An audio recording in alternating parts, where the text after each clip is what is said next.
ছেলে নিজের যোগ্যতায় পর্যন্ত আসা, শুধু নিজের যোগ্যতায় না, আমার বিরুদ্ধে অনেক প্রতিবাদ ছিল।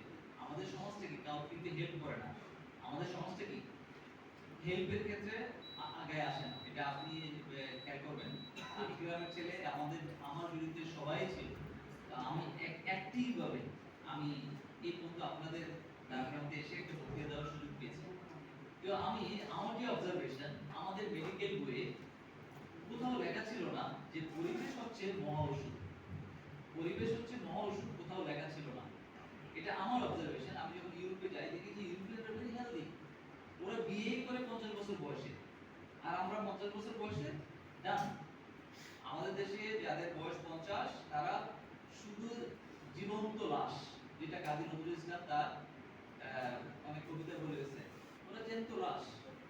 এবং সেটা আসলে উনি কাব্যিক কবিতা বলবেন, উনি একটা, আমি ডাক্তার হিসেবেও আমি দেখি। এবং আপনি দেখবেন আমাদের সরকারি একটা আইন করে ফেলছে যে সাইডের পরে আপনার ব্রেন কাজ করে না, এটা শুধু শুধু জ্যান্ত লাশ।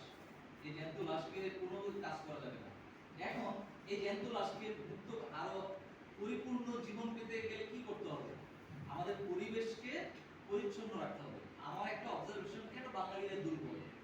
আপনি আমি যখন লেকচারার ছিলাম চায়নাতে, 30টা দেশের লোক ছিল, ছাত্রছাত্রী ছিল। এখানে ইন্ডিয়া, এখানে পাকিস্তান, এখানে নেপাল, এখানে মিডল ইস্টের সৌদি আরবিয়া, এখানে জর্দান, এখানে আফ্রিকার অনেক দেশ, এখানে কানাডা, এখানে আমেরিকা।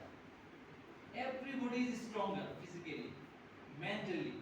বাট বাঙালিরা ফিজিক্যালি দুর্বল, মেন্টালি দুর্বল, স্পোর্টস খেলাধুলা চায়নাতে ওইটাতেও দুর্বল।